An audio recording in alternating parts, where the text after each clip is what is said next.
Na verdade, essa aula era dada por mim e pelo Alex, que não pôde estar aqui, que está com o Gustavo nos Estados Unidos, né? No atual momento. Inclusive, já falei com eles hoje.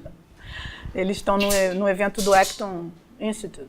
E aí o Alex não pôde vir, então, de certa forma, eu estou cobrindo a palestra dele, que nós tínhamos dividido. Então, de certa forma, não necessariamente vai ser igualzinha a palestra do Alex, mas eu vou trazer umas outras informações anteriores a um pouco, ou complementares, ou a minha visão, mais ou menos, à palestra do Alex, né? Então, sempre me intrigou muito essa questão da imaginação, e o Gustavo falou de um ponto de vista existencial, né, a questão da imaginação, e eu sempre trabalhei a imaginação de um ponto de vista mais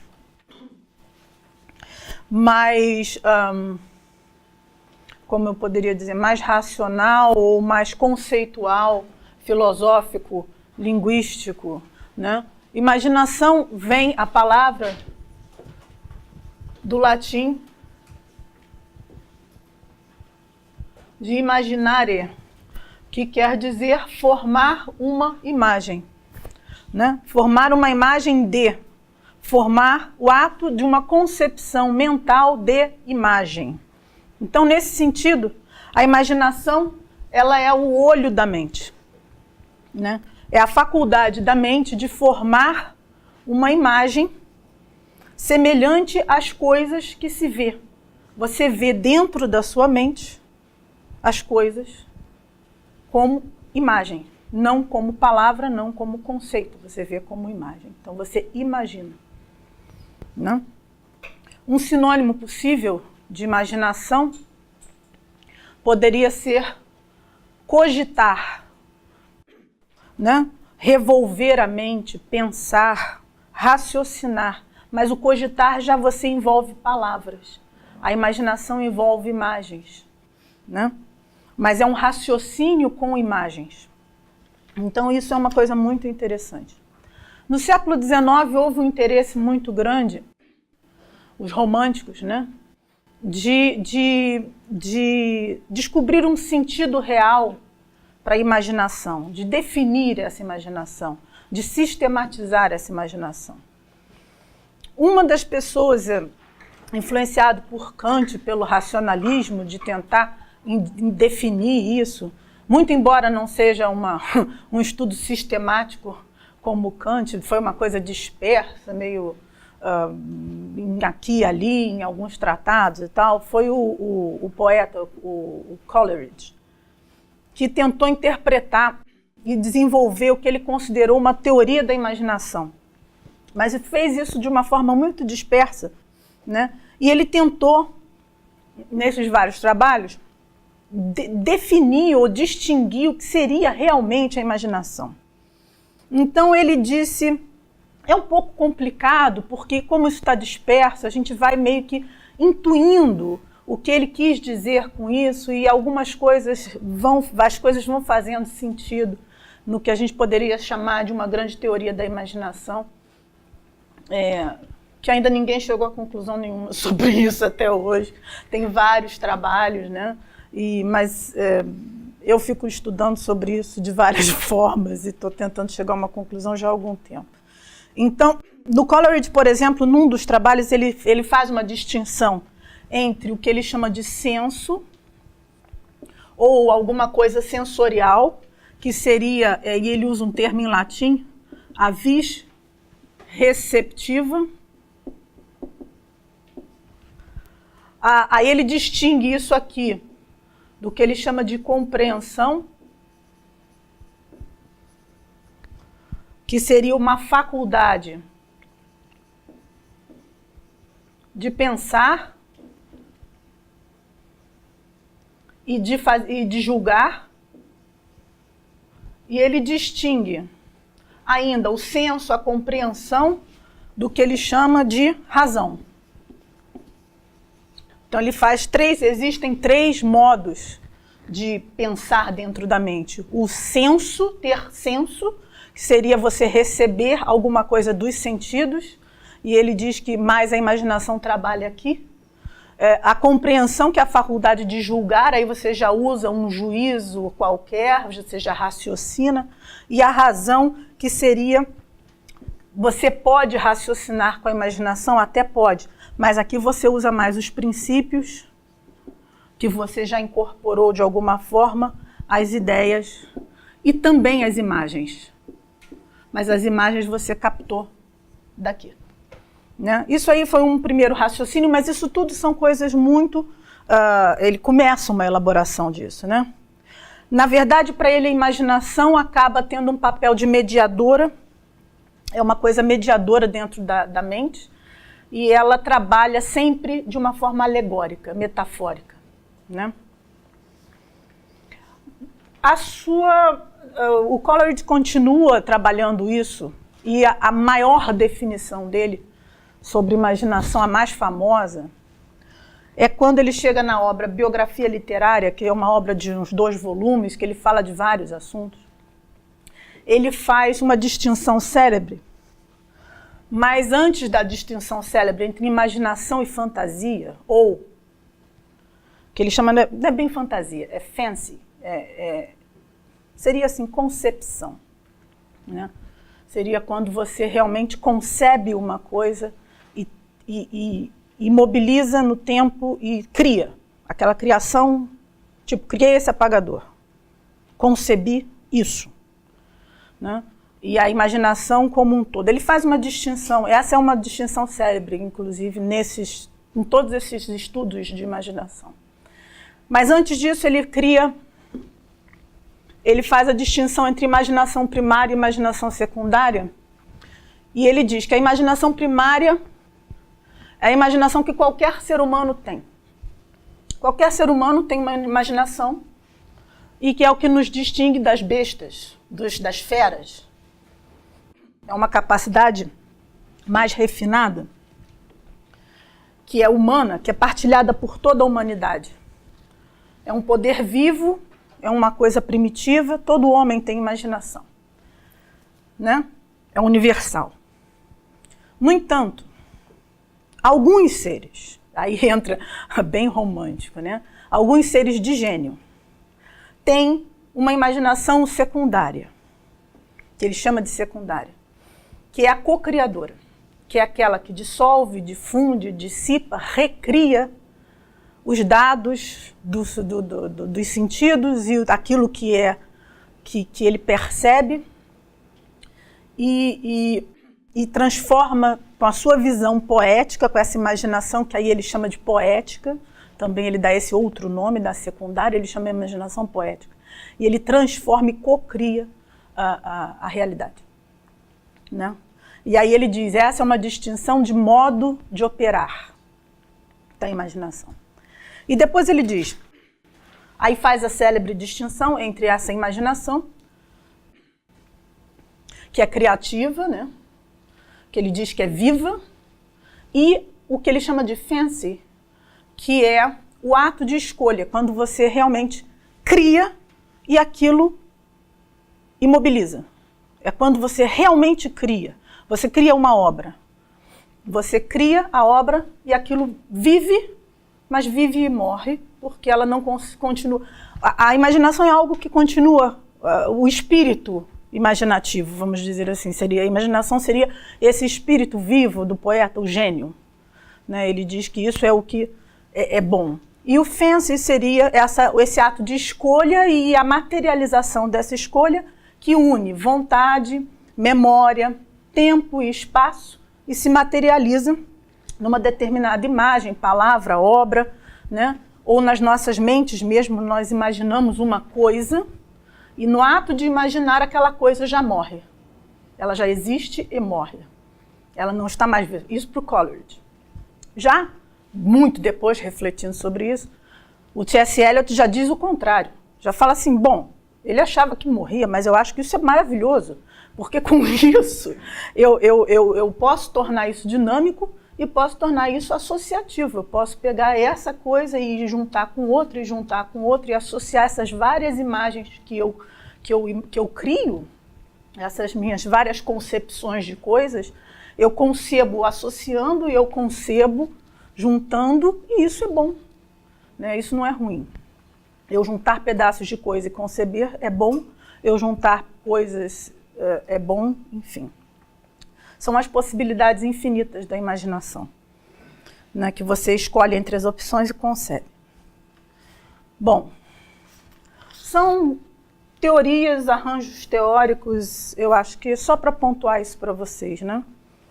Tem um outro cara que também fala uma coisa muito interessante, a gente vai mostrar ali no PowerPoint do Alex, que ele fala de uma imaginação, ele dá uma outra classificação, cada um vem com uma classificação diferente, mas todas elas meio que se complementam, que chama-se George MacDonald. Era um pastor presbiteriano que ele está por trás de figuras como Mark Twain, Lewis Carroll. Lewis Carroll submeteu todos os manuscritos de Alice ao George MacDonald. Ele está por trás do C.S. Lewis, ele está por trás do Chesterton. Ele é o cara que inspirou todos esses grandes escritores, do próprio Tolkien, de fantasia. Ele era um grande escritor de fantasia, escreveu A Princesa e o Goblin, escreveu tem O Vento Norte, não sei o que, tem uma série de livros para criança também. Era um grande escritor de fantasia. E ele, numa das classificações de imaginação, ele dizia que a imaginação tinha de ser sacramental. Então, remeter à criação de Deus. E era uma qualidade, que a imaginação era uma qualidade divina, né?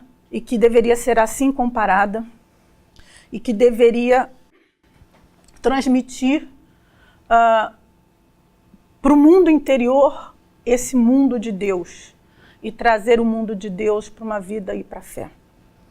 O homem se tornaria um repetidor de Deus, né? E perceber a unidade da criação pela imaginação, né? E transformar isso numa faculdade criativa. Ele diz que isso confere ao homem uma certa onipotência, né? Porque permite ao homem também criar novos mundos, né? Um co-criador.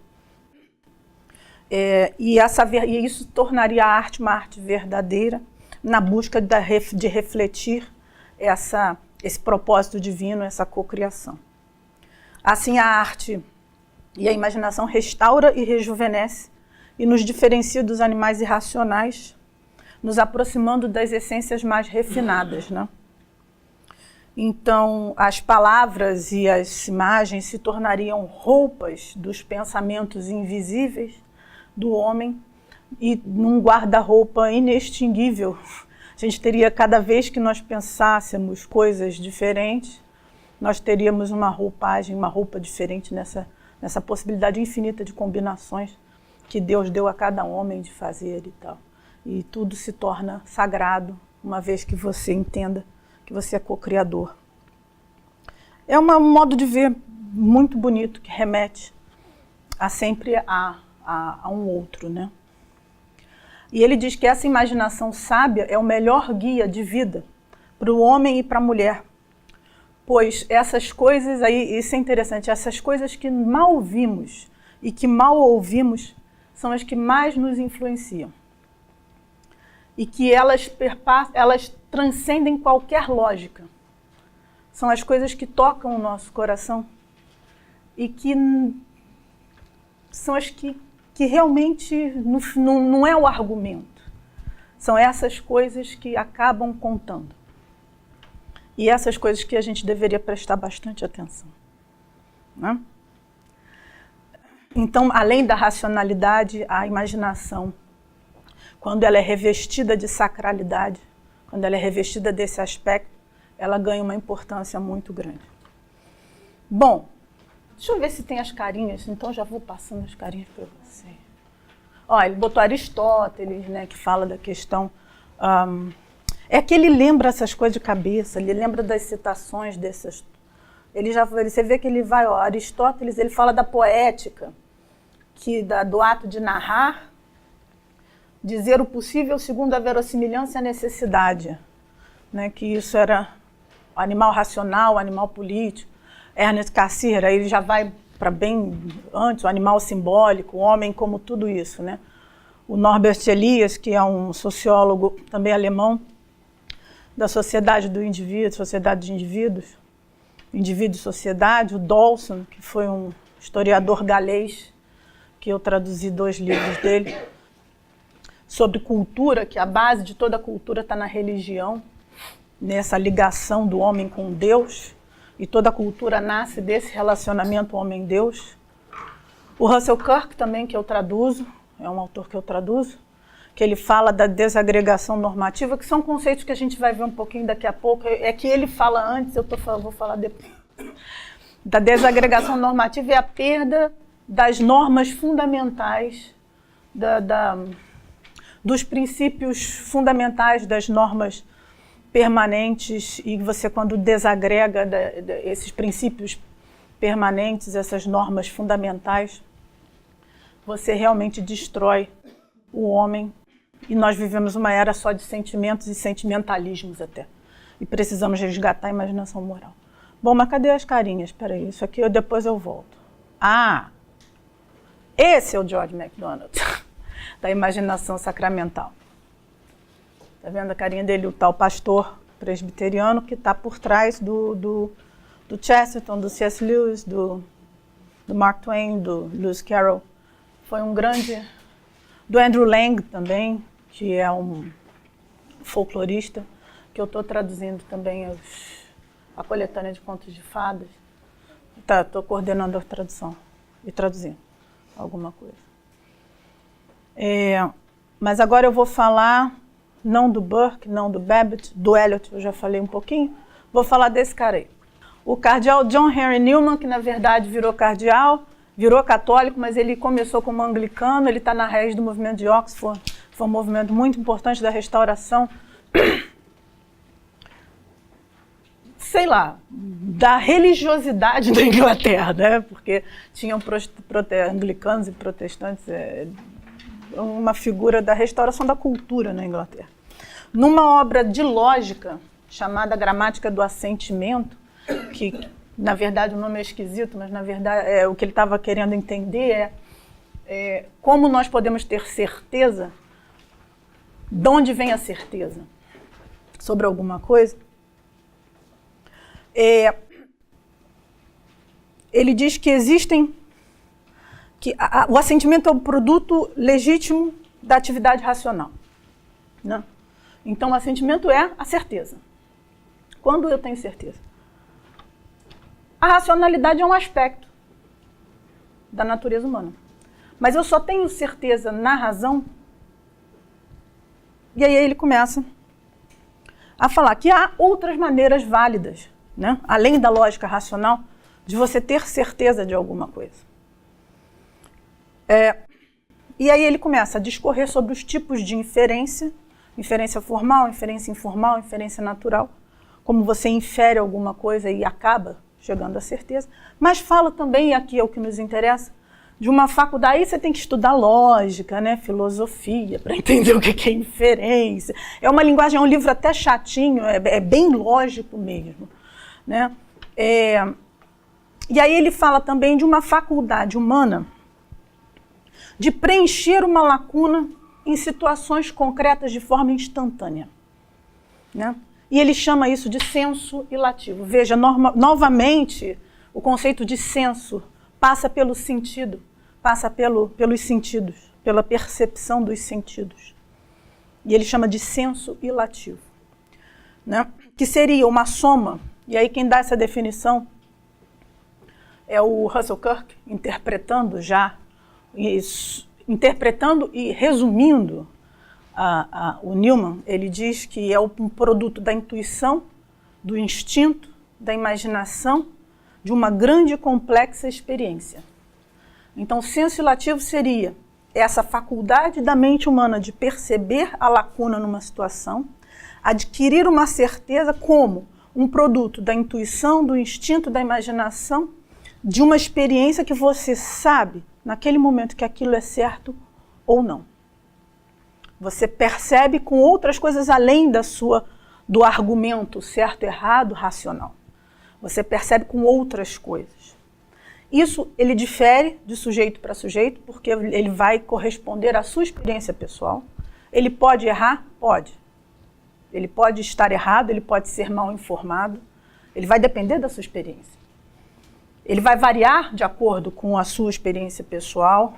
Ele tem relação com a prudência aristotélica? Tem. Né? Com aquela virtude da prudência? Tem. Né? Você tem. Ele vai além da lógica racional? Vai. Não é infalível. Não é infalível, ele é falível. Mas é um complemento, né? E a imaginação, ela tem muito...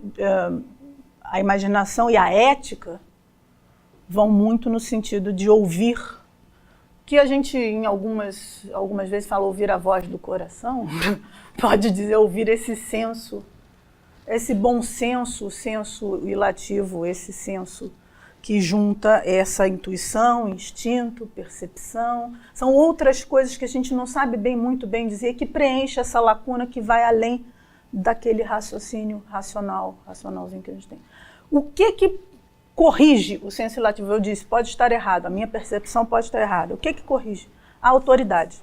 A autoridade pode ser a autoridade cultural. A autoridade cultural de gerações passadas. E aí a gente pode voltar a um conceito... Peraí, agora tem que voltar a carinha. Do Chesterton. Da democracia dos mortos. A autoridade dos mortos e dos gigantes que nos antecederam.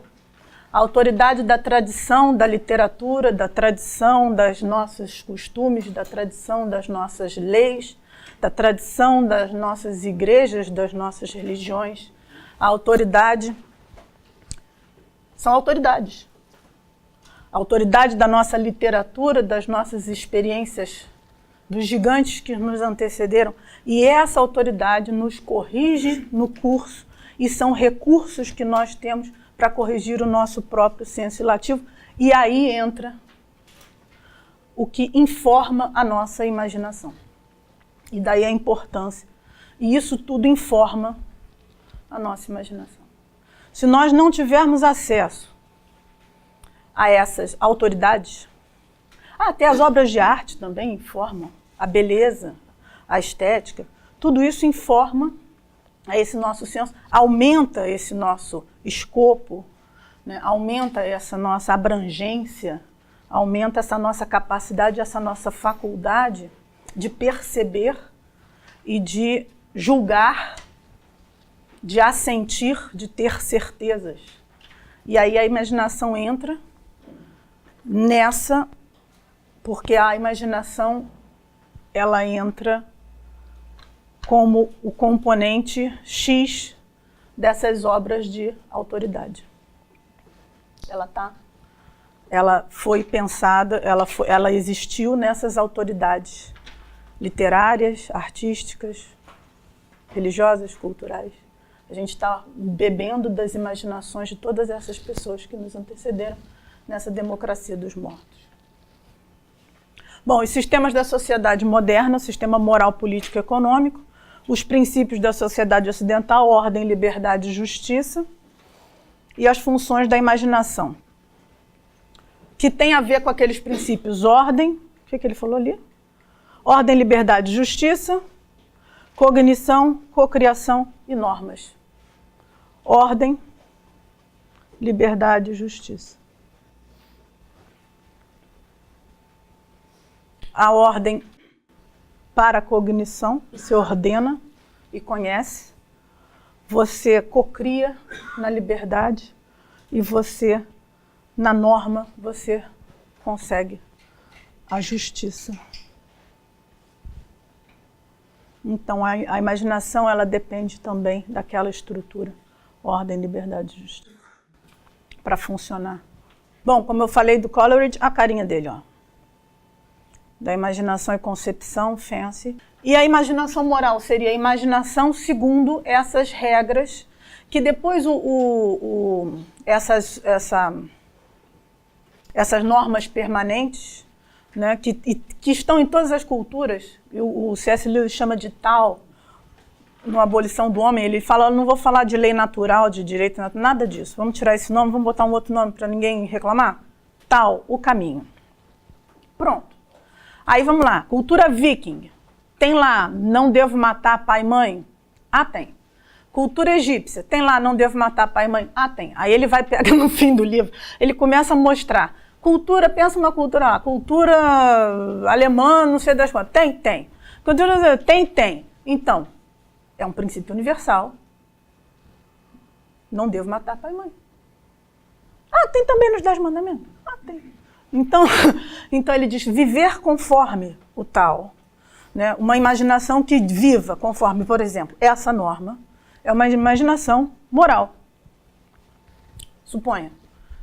E uma imaginação que promova esse tipo de pensamento é uma imaginação que promove uma determinada, com um determinado comportamento, um determinado costume, uma determinada sociedade que vai viver de uma determinada forma, que vai promover uma determinada comunidade. Né? E o Kirk é um cara que defende isso. Quem começou a falar dessa coisa de imaginação moral foi o Burke, que era um estadista irlandês. Falava para burro. Como falava? Brigava por tudo. Teve um discurso dele que durou 16 dias. Legal, né? Imagina, 16 dias. O homem ficava o dia inteiro falando, aí ia dormir e voltava. Era o dia inteiro ele falando, ia dormir e voltava. O dia inteiro eu falei, meu Deus do céu, quem que aguentava? O normalzinho dele era assim, discurso de 5 horas. E tudo difícil, tá? Não era fácil, não. Tudo aquelas coisas. Cheio de imagens, metáforas entrecortadas e tal. Não é mole, não. Eu acabei de traduzir uma biografia dele, vai sair até o final do ano. E ele falando dos jacobinos franceses no livro da... Tem várias traduções sobre a Revolução Francesa. Ele usa uma imagem e diz que o guarda-roupa da... Agora, quando os jacobinos chegaram, eles rasgaram as vestes da sociedade antiga. Rasgaram. Ele faz uma comparação da sociedade antiga, dos costumes antigos com vestes, né? Aliás, os ingleses têm muito essa mania da metáfora do guarda-roupa e das vestes, né? Tudo são as vestes. Aí rasgaram as vestes e a roupagem da imaginação moral foi rasgada. E ele usa esse termo, imaginação moral, nesse sentido, pela primeira vez. Aí o Gustavo mesmo falou da outra vez, veio o Babbitt, já em Harvard, falando, olha, tem um outro tipo de imaginação, que é a imaginação idílica, que é a imaginação romântica, que ele fala em Rousseau e o romantismo, que é a imaginação ele falou aqui a aula passada, eu não vou ficar batendo nisso, que é a imaginação do ídolo, de você substituir o que deveria ser por uma coisa e você vive em função daquela uma coisa, você absolutiza o ídolo, né? E vive em função disso. O Eliot já fala num outro livro que ele nem queria que fosse publicado de novo, After Strange Gods, ele fala da imaginação diabólica, que ele diz que é a imaginação que tudo perverte, que torna o errado certo e o certo errado, que vira as coisas de cabeça para baixo. E diz, olha, o que é errado é certo, o que é certo é errado. E aí nesse livro ele picha ele bate muito no D.H. Lawrence, aquele do Amante de Lady Chatterley, é a grande vítima desse livro. E depois ele não queria que esse livro fosse reeditado, aí depois que ele morreu reeditaram meio OCR e tal, rola por aí na internet. Mas assim, eu ainda não entendi muito bem por que ele não gosta do D.H. Lawrence, não. Mas há quem defenda como imaginação moral o D.H. Lawrence, mas por contraste, assim como era um anjo pornográfico, mas enfim. O Chesterton fala, além da democracia dos mortos, da ética dos contos de fada na ortodoxia, ele fala do princípio da felicidade condicional, né? De que toda felicidade também depende de uma condição, e essa condição também relaciona-se a esse princípio de norma, dessa lei, de se atentar para essa lei última, que a condição está sempre relacionada a essa lei fundamental, que não deve ser desrespeitada. E aí ele diz, por exemplo, Cinderela podia ficar no baile até meia-noite. A condição era até meia-noite. Adão e Eva podiam ficar no paraíso, mas não podiam comer do fruto da árvore do bem e do mal. Então a condição era essa. Então sempre há uma condição na vida. né? Então a felicidade ela é condicionada a uma norma fundamental, né? Pandora não podia abrir a caixa, a mulher do Barba Azul não podia abrir o escritório dele, né? Aí abriu, né? Aí viu todo mundo pendurado lá, as outras. Enfim. Então a ética dos contos de fada é a felicidade depende de uma condição e essa condição deve ser obedecida, né? E isso informa a imaginação. O Newman, eu já falei aí, o Tal, o C.S. Lewis, quando fala dessas normas últimas, né, que são essas leis que devem ser obedecidas. E aí onde essa imaginação moral se manifesta? Onde essa imaginação bem conduzida se manifesta? Ela se manifesta em contos de fadas, porque sempre expressa, de certa forma, essa condição dessa felicidade condicionada por leis e essa obediência a essas leis do tal.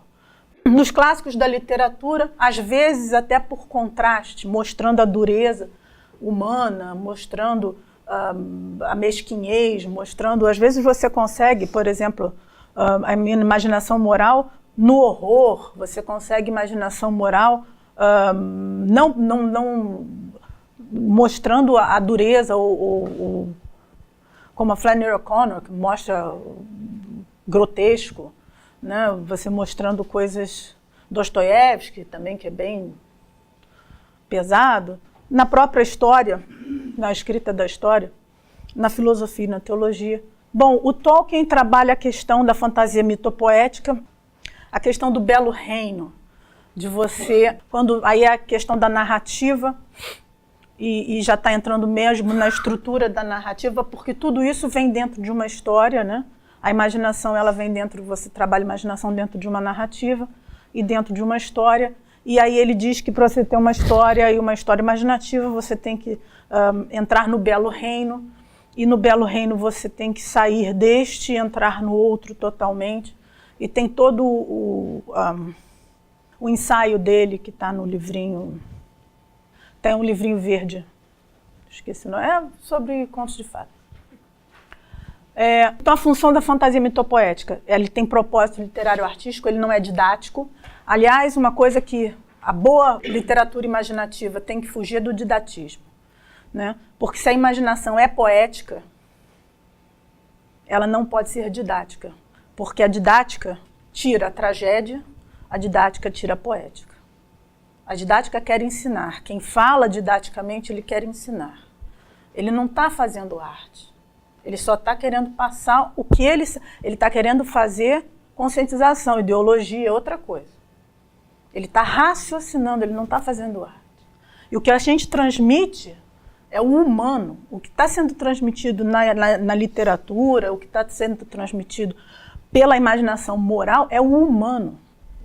Quando a gente fala moral, a gente está falando de ética, a gente está falando do humano, da experiência humana, de ser homem, de transmitir o humano para o humano, de tornar o ser humano humano. Meio estranho, mas é verdade. Então o propósito da fantasia tem que ser literário e artístico. Na verdade, ela age como uma restauração da alma humana, a restauração do humano. Evade das angústias, consola, porque traz alegria, né? Às vezes está triste, lê um livro bom, ou vê um filme bom, e forma a tua imaginação, porque te dá as metáforas, te dá as histórias, te dá as narrativas, que acabam se tornando o consolo da sua, enfim, ou a referência da sua vida, em alguma situação que você vá passar, e restaura a ordem da sua própria alma, a ordem da sua vida, você ganha um referencial. Bom, essa imaginação, quando a gente ganha essa biblioteca, né, que o poeta renascentista inglês, o Edmund Spenser, que escreveu um poema elogiando a Elizabeth, a Rainha Elizabeth, The Fairy Queen, ele dizia que a gente ganha essa biblioteca. A imaginação dá para a gente essa biblioteca na mente, né? Enche o nosso sótão da mente com uma biblioteca Então essa biblioteca imaginativa que a gente ganha, ele ajuda a lutar contra os males que a gente vive na nossa era. E por isso a palestra do Alex é falando dos desertos, né, do inferno. Então ele ajuda a lutar contra o que aconteceu a partir do que ele chamou de revolução relativista, que começou com o protestantismo, racionalismo, ateísmo, totalitarismo e niilismos que nós vivemos até aqui, que foi a quebra da unidade cristã, e depois com tudo isso, né? E que se tem os desdobramentos até hoje. Ajuda a lutar contra as 3 formas de concupiscência: a avareza, a vontade de poder e a lascívia. Quando você tem isso bem, nos permite evitar o culto aos deuses estrangeiros. Isso aqui é Tash. Não sei se vocês leram Crônicas de Nárnia. O deus dos calormanos. Interpretem como quiser. Os calormanos. Né? O pessoal que usa uma toalha na cabeça. A sedução dos falsos profetas, Saruman, que se vendeu para o poder, né? Ele se deixou corromper. A submissão aos poderes mundanos, a rainha branca. A massificação da sociedade, ali a transformação. É aquele negócio lá que Saruman mandou fazer, né? Aquela destruição. Os riscos da acomodação, também Nárnia. O orgulho do desespero. O Denethor, não. Denethor, né? O regente, que vai e se mata, porque ele não tinha mais esperança. Isso nos ajuda, a imaginação nos ajuda a vencer tudo isso. Nos ajuda a vencer a imprudência e o uso de meios inadequados na luta contra o mal. E aí acabou a palestra do Alex. Bom, então ali é como combater o mal e agora como... Então, o que nós aprendemos naquela coisa da fantasia mitopoética? O que nós aprendemos nesse belo reino, né? Quando a gente entra nesse belo reino da imaginação? Nós aprendemos a ter experiências de outros mundos. Nós aprendemos o conhecimento do bem e do mal. Então, as histórias nos permitem, então, entrar nesse outro mundo. Então, é isso que a gente aprende com uma narrativa, a entrar num outro mundo que, embora imaginado, nos traz regras muito concretas, né? Nos traz regras muito concretas e nos permite viver dentro de peles de personagens com situações com situações que nós nunca viveríamos de outra forma, de outra maneira. Tá aqui. Existe uma relação íntima com o mundo empírico nessa experiência com outros mundos, embora seja um mundo imaginado, mas esse mundo imaginado ele tem base na realidade. Ele não é imaginado, né, sempre tem um pezinho na realidade. Essas leis são leis próprias daquele mundo, mas são leis verdadeiras, mas são perspectivas alternativas de realidade, e a gente começa a ver as coisas por outros olhos e entender, por exemplo, se tem uma personagem suicida, a gente começa a viver os dramas de um suicida, coisa que a gente, de repente, nunca pensou.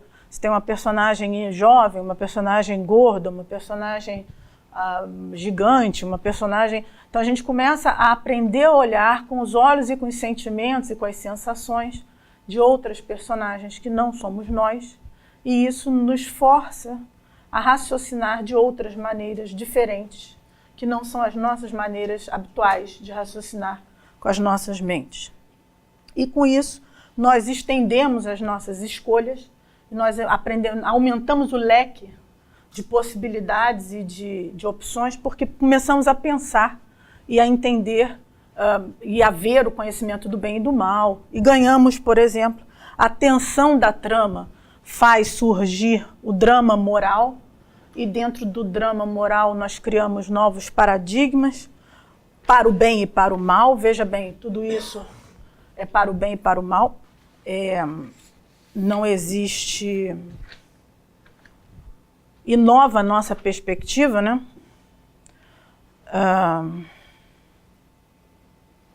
As virtudes são apresentadas de uma forma acessível, significativa,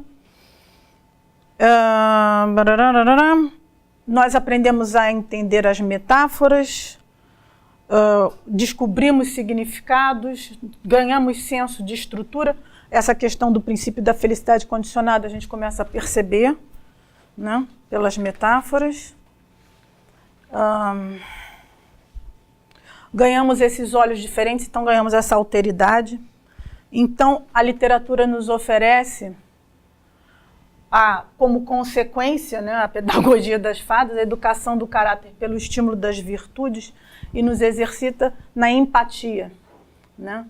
Oferece uma oportunidade de empatia e a gente desenvolve uma percepção metafórica, visual, afetiva, emotiva, experimenta uma vida moral nova a partir de nós mesmos, de uma experiência única de nós mesmos com a obra literária, com aquela narrativa.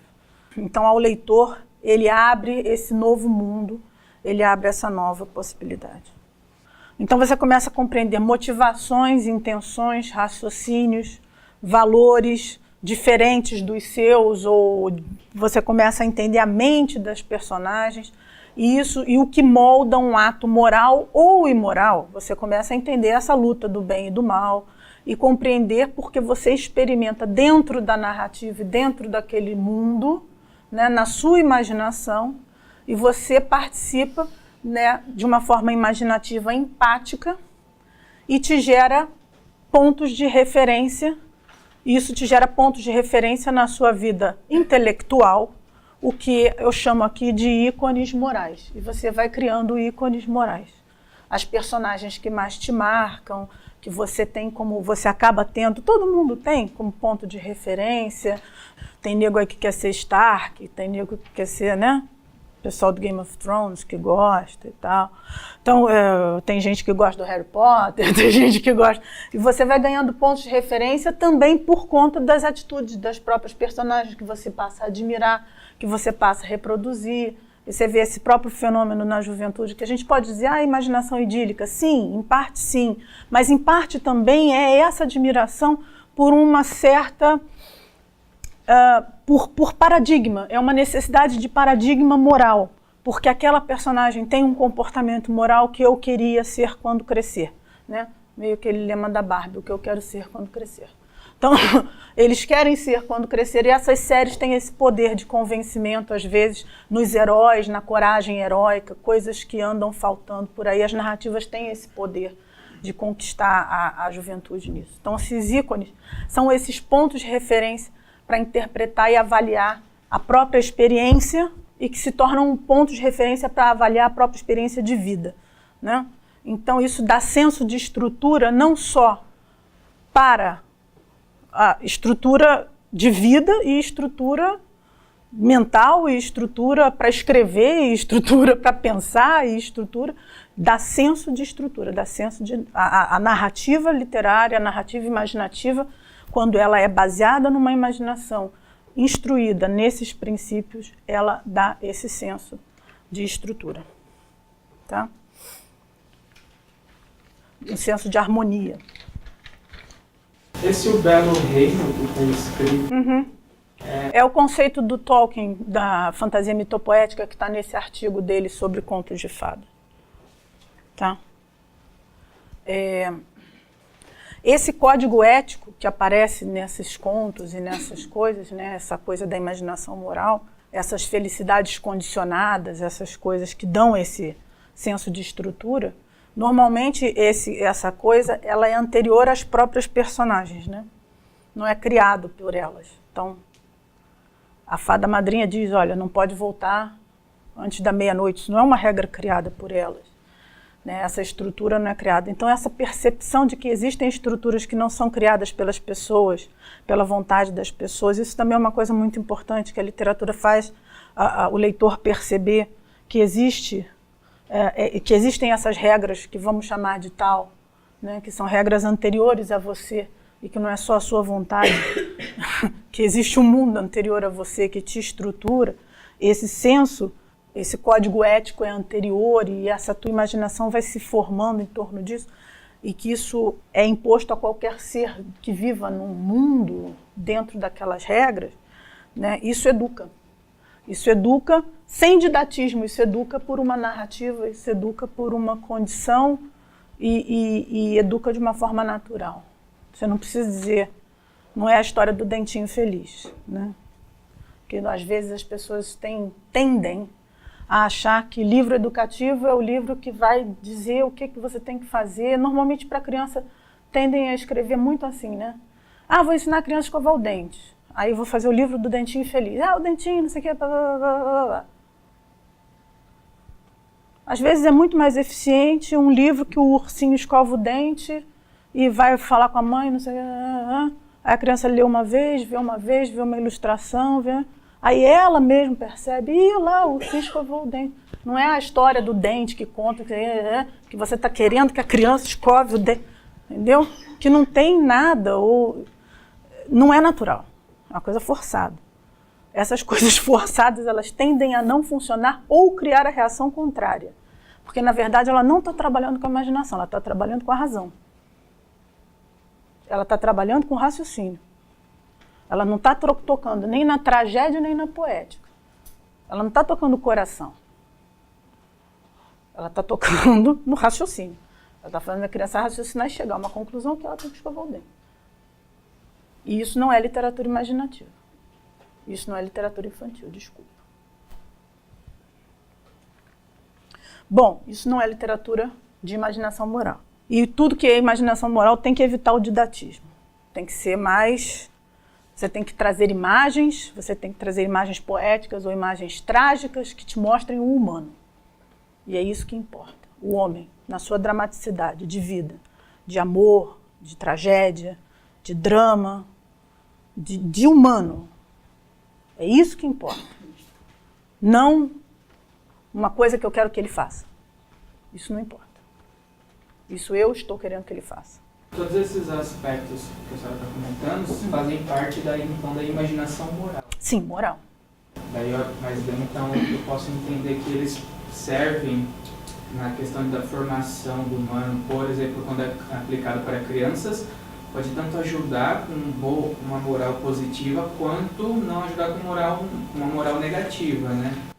Como moral negativa? Por exemplo, a moral instruída no sentido das regras permanentes, das regras permanentes, das leis, das coisas permanentes, né? Vamos dizer assim, das leis naturais, tipo, não matar, não roubar. Sempre com esse enfoque. Sempre com esse enfoque das leis últimas, vamos dizer assim. Mas eu posso utilizar, por exemplo, dessa estratégia para o exemplo que a senhora deu do urso que escova os dentes. Se, por exemplo, na história tiver um urso que diga que não gosta de escovar os dentes... Ah, sim, não, pelo exemplo negativo. Sim, aí você está querendo ser didático, mas eu estou falando, se a coisa passar de uma forma natural, a criança só vê, ou... Isso eu estou dando um exemplo. Estou falando, se for uma coisa natural, ou se for uma coisa que esteja no meio de uma história, daqui a pouco ela vê de novo, daqui a pouco ela vê de novo, ou faz parte da narrativa. Você não precisa ficar focando. Ela se torna uma coisa natural e daqui a pouco entra. É isso. Você não precisa ficar. Isso é uma besteira. Bom, os tipos de história de fadas, isso aqui eu acho mais legal. Márcia, Oi. posso só compartilhar uma comparação que está se formando aqui e acho que só vai concluir enquanto eu falo. Mas eu fico pensando, primeiro, olhando para a literatura como inspiradora de muita coisa que foi produzida na história do cinema. Século XX e XXI. Se a gente considerar, por exemplo, o quanto hoje, a gente falou muito da criança e do jovem, consumidor desse tipo de produto pensado nesse sentido. Mas hoje, se a gente comparar, ou pelo menos essa é a minha percepção, se a gente compara quem consome a linguagem da animação, por exemplo, tem muitas não crianças, não jovens que consomem. Né? Que bom, eu achei que era só eu que assistia muito desenho. Mas tem essa preocupação em oferecer parte dessa estrutura pensado originalmente não só para o público infantil.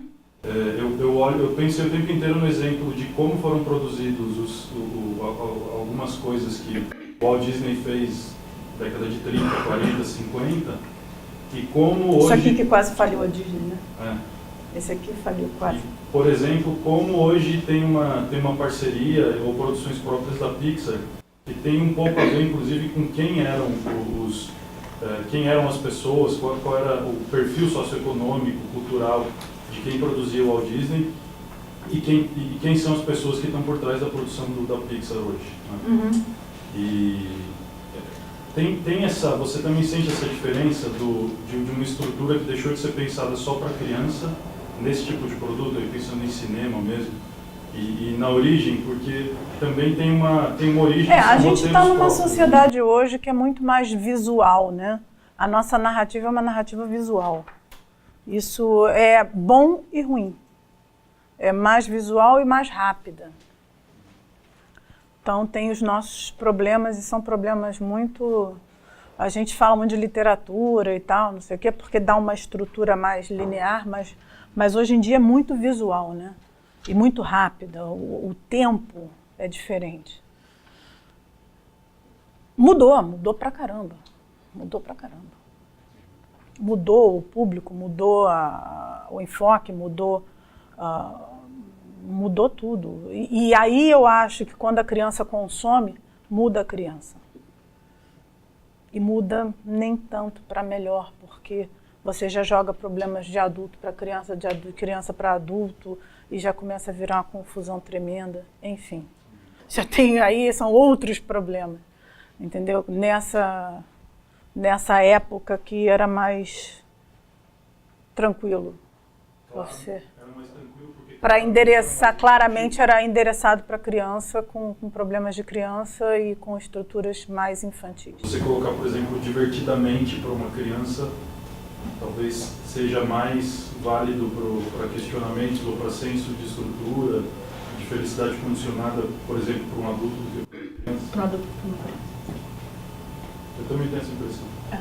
Para um adulto que não é. Aquele é para adulto. Por isso que eu gostei mais do que o meu sobrinho. Sim. É muito mais complexo.